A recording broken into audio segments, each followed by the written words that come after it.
Hey guys! Another update tayo sa ating Chinita Princess sa kanyang IG post. Finding calm and clang and peace.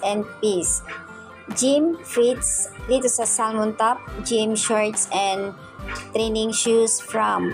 Wow! Nagbigay reaction naman si Rica Peralijo. Ayon sa kanya ay super love it for this. Umani ng papore reaction ng mga netizens dito sa post ni Chinita Princess. Ito guys ay mix gym niya. Siguro sa mga previous month ito, pinag-mix lang niya ni-re-upload. Siguro nga busy siya.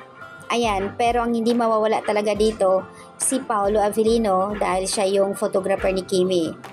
And you are so inspiration baby girl. Ayon dito sa ibang mga komento ng mga kapwa niyang artista. You've always been my biggest inspiration. Keep going, Kimi. I love you so much. Sabi ng isang netizens dito, alam namin na although hindi nagpapakita si Pao sa video mo, pero alam namin na siya yung photographer mo. And andyan lang siya sa tabi mo. Totoo, kasi kung mapapansin nyo sa isang suot ni Kimi na orange, andun si Pao. Andun si Pao, no? At saka yung isang black, nandoon si Pao. Hindi naman talaga mawawala kapag ka nag-gym si Kimi. All the way support naman si Pao. Especially sa kanilang fun run every Sunday, weekly routine nila. Ayan. Ayan yung mga kasamahan niya. Andoon si Alden Richards, sila Barbie, at sino-sino pa. Andoon talaga siya. So, ayan guys, ito na nga yung pinagkaabalahan palagi ni Kimi, yung kanyang pag-workout, gym, yoga. Ayan.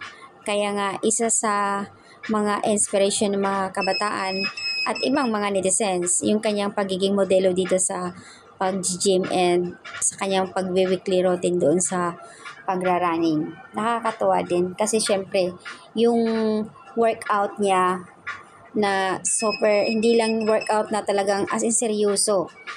Kahit na may, kumbaga may work, busy siya sa trabaho, pero napagbigyan niya ng time talaga ito. So, ibig sabihin, consistent talaga siya sa kanyang katawan. Lalong gumaganda and sexy.